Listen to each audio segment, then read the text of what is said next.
মিশরে একটা দৌড় প্রতিযোগিতা হতো। ওই দৌড় প্রতিযোগিতায় আমর ইবনুল আস রাদিয়াল্লাহু তাআলা আনহুর ছেলে অংশগ্রহণ করেছে, কিন্তু এক মিশরি ওই দৌড় প্রতিযোগিতায় চ্যাম্পিয়ন হয়ে গেছে, রানার্স আপ হয়েছে আমর ইবনুল আসের ছেলে। এবার মিশরি ফার্স্ট আর গভর্নরের ছেলে সেকেন্ড। রাগের চোটে আমর ইবনুল আসের ছেলে ওই মিশরির মাথার মধ্যে কয়েকটা বাড়ি মেরেছে।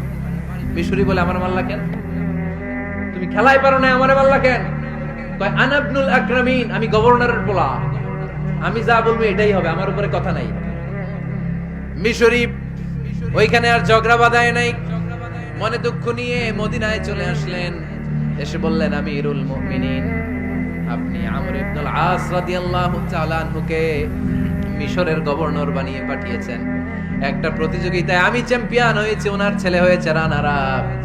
কেন সে চ্যাম্পিয়ন হতে পারে নাই? এই কারণে আমার মাথায় লাঠি দিয়ে 3টা বাড়ি মেরে বিচারটা দিছে কার দরবারে? কথা বুঝেন নাই বোধহয়? ওমর ফারুকের দরবার। ওমর ফারুক বললেন, তাই আগামী বছরের অমুক তারিখ আমি সব গভর্নরদেরকে ডেকে হিসাব নিতে, ওই দিন তুই থাকবি, পারবি না? মিশরে বলে, পারবো মানে অবশ্যই পারবো। ওই দিন 7 রাজ্য থেকে 7 গভর্নর হাজির, গভর্নরদের ছেলেরাও হাজির, মিশরীয় হাজির।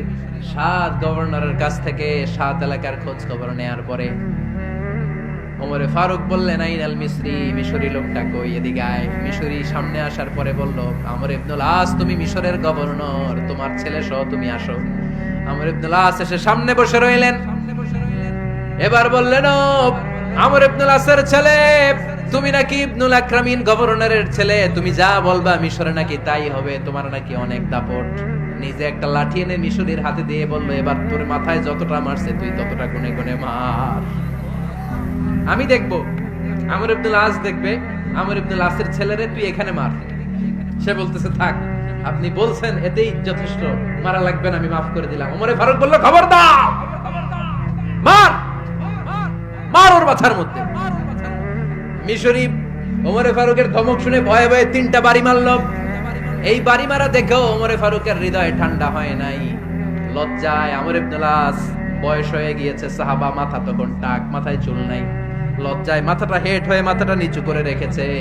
এবার রাগের চোটে ওমরে ফারুক বললেন, এবার আমর ইবনুল আসের টাক মাথার মধ্যে একটা মার। মার! কেন ছেলেকে শিক্ষা দিতে পারে নাই?